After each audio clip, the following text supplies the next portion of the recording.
This is just going to be a small video about me putting these really cool old photos that I got from my friend Richard into my notebook. So here we go. Okay, so I mean, this is going to be like lickety split quick. So these are some like 1899,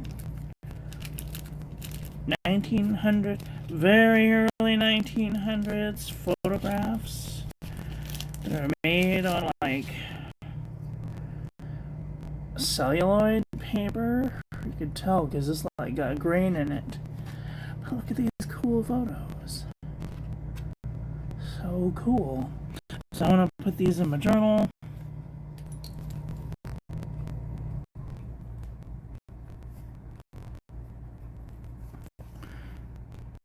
Five, 21, 25.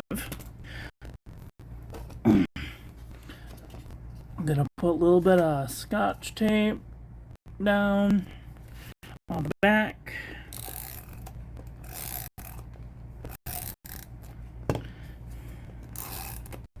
I'm gonna stick these to here.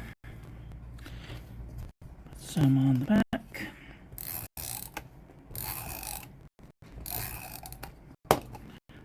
Stick that down there. Cool. Alright, well, that's all I've got for today. Thank you all for watching. Don't forget to check out the links in the description, and I will be back very soon with another video. So take care until then. Have a great day. Okay, bye.